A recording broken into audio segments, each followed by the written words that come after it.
We are the pearl.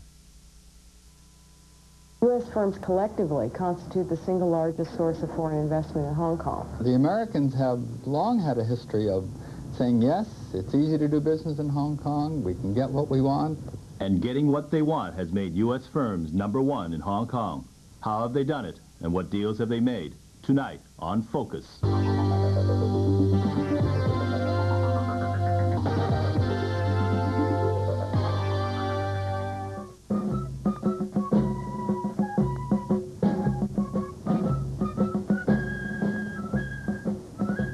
They're not coming to Hong Kong in a big way, nor are they arriving in just a trickle. But the American investor is here and making a big impact. Although they've been in Hong Kong ever since the beginning of the colony, it's only been in the last 5 years that the American financial presence is beginning to show.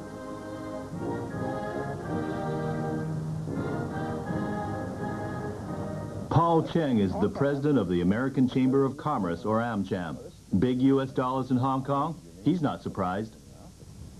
I think the U.S. investment has been steadily increasing over the last 10, 15 years. It's not a sudden surge, but perhaps the speed of the increase has been stepped up in the last few years. For a long time, the American investment in Hong Kong has been larger than the British investment in Hong Kong, so it's kind of natural that the numbers of Americans would grow. American companies in Hong Kong and those thinking of coming to Hong Kong include the manufacturing and service sectors. Those operating in Hong Kong now make up the lion's share of direct investment. U.S. firms collectively constitute the single largest source of foreign investment in Hong Kong. Well, I would emphasize that estimates vary widely, depending on source. But we believe that total U.S. investment in Hong Kong approaches $6 billion US. And they have the worldwide network of offices and services in Europe, in London, in Tokyo, in Australia, all over. So for them to come here, they will have the biggest market share. And one electronics firm, Tom Coleman, believes that the recent surge of American investment involves a human dimension. Reflects a pullback by Britain, okay? Britain's economy, the problems that Britain is having as a country, okay, there's an exodus of British business people from the Orient, okay, and they pioneered this business. The U.S., in one sense, is taking advantage of that hiatus, okay, and is moving in to fill the void. British citizens have long dominated everything in Hong Kong, but now times are changing. And maybe it's because of the 1984 Sino-British Accord. One obvious sign of the changing times in Hong Kong is in the type of people who live here. As of April 1986, the population of American citizens in Hong Kong rose to more than 16,000. That's about 1,600 more than British nationals, and following a distant third and fourth were the Australians and the Canadians. American nationals overtaking British citizens just didn't happen overnight. Americans have steadily surged upward in population, and now they're #1. But it's only a recent phenomenon. In 1980, British citizens in Hong Kong numbered about 23,000. Americans about half that total. But by 1982, when the Sino-British Accord was being negotiated, British citizens in Hong Kong started to decline.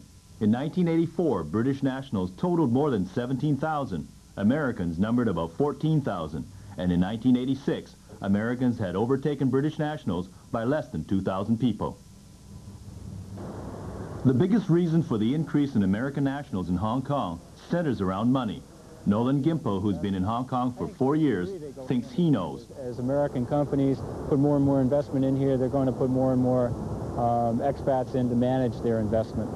I think some of it is a reflection of the growth of China and people posturing themselves in Hong Kong to take advantage of the China trade.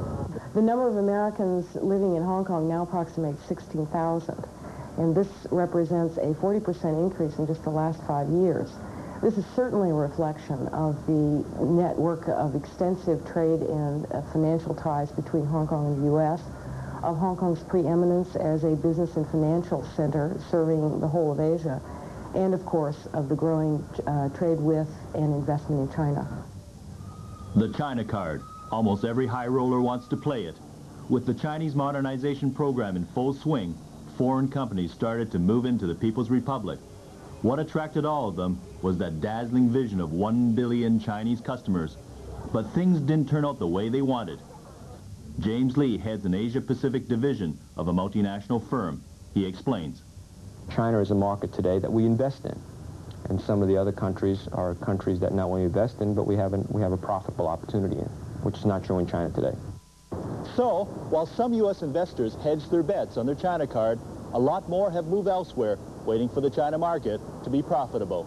Those people who have been here and who have been to China, a lot of them are pulling out, coming back to Hong Kong, realizing that they can no longer operate from China as a base for developing China business, that Hong Kong is the only logical place to develop a China trade. And for Ira Kay, an apparel dealer by trade, he thinks he knows why American companies and others like to do business in Hong Kong. Every country that has a low tax base has been able to increase their productivity as a result of that low tax base, which is another reason why we're attracting investment here. And so Hong Kong is the hub of the Far East. What happens here filters into all the other countries surrounding, because even the countries surrounding us come to Hong Kong for some of their services. Hong Kong has a world-class infrastructure that is very conducive to doing business on a worldwide basis, including the fundamental work ethic of the people, the education class of the people, and the living facilities for people from other parts of the world. Additionally, it has a telecommunication system and an airport and road structure that is unbeatable. One electronics giant taking advantage of those positive features of Hong Kong is Digital Equipment. It set up its headquarters in Hong Kong 2 years ago, and since then its plant has grown to more than 200,000 square feet. Cost for the new facility, 80 million Hong Kong dollars. It employs more than 1,000 people, and it's from Hong Kong that this firm covers Asia. And we, like many other multinationals, have chosen to make Hong Kong our base. Primarily looking at our market, the biggest market of all is China in this part of the world. Probably the second largest market is Korea, third would be Taiwan, and probably Hong Kong is fourth. The electronics industry is part of the manufacturing sector in Hong Kong. Americans control 53% of the manufacturing industry. The 51 U.S. electronics firms account for more than 3 billion Hong Kong dollars. They employ 20,000 workers. 23